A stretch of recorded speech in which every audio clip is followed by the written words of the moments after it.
కొన్ని కుటుంబాల కలతలు, కొన్ని కుటుంబాల భార్యాభర్తల మధ్య కొట్లాట్లండి, కొన్ని కుటుంబాల భార్యాభర్తల మధ్య సమస్యలండి, కొన్ని కుటుంబాల భార్యాభర్తల మధ్య చివరికి విడిపోయేదాకా వెళ్ళిపోయేవారు కూడా చాలామంది ఉంటారు.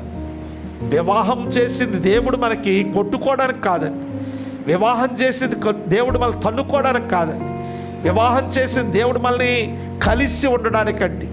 అలాగే సంసారం అన్న తర్వాత, కుటుంబం అన్న తర్వాత చిన్న చిన్న సమస్యలు, చిన్న చిన్న గొడవలు ఉంటాయండి.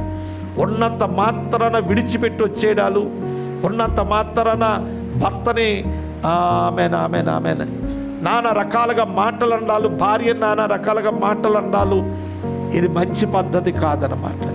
చాలామంది కుటుంబాలను తల్లిదండ్రులు కూడా పాడు చేస్తున్నారండి.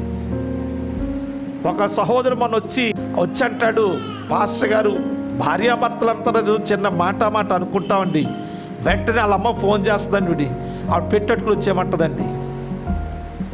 చెప్పండి, పెట్టట్టుకుని వచ్చేయమంటుందంట, ఈవిడ వచ్చేస్తుందండి. మేము పడతాం కదండి, ఏదో అనుకుంటాం, ఏదో చేసుకుంటాం, మళ్ళీ పెట్టట్టుకుని వచ్చేయమంటే పెట్టండి పాస్టర్ గారు. అదేటమ్మా, అలా రాకూడదు, కలిసి ఉండాలి, కానీ ప్రతి చిన్న విషయానికి పెట్టట్టుకు రావడం పద్ధతి కాదు, ఏదో సర్దుకుని ఉండాలి కానీ చెప్పి అనాలా? ఇంకా అంత మాటలు పెట్టట్టుకొచ్చేమని అలా ఇంకా పెట్టట్టుకొచ్చేమని ఉద్దేశం ఉన్నప్పుడు ఇంకా పెళ్లి చేయడం ఎందుకు, ఇంట్లో పెట్టుకుంటే సరిపోదు కదా. అంత మాటలు వచ్చేమనే బదులు పెళ్లి చేయకుండా ఇంట్లో ఉంచుకుంటే సరిపోను కదా, గొడవ లేకపోను అసలు.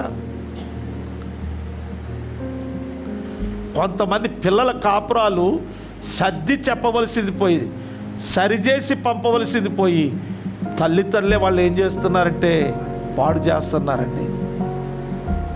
నీ కూతురు కాపురలో నీవుగా నిప్పులే పోసుకుంటున్నావు, నీ కూతురు కాపురం నీవే నీ చేతులారా పాడు చేస్తున్నావు. అది ఎప్పుడు మంచి పద్ధతి కాదు.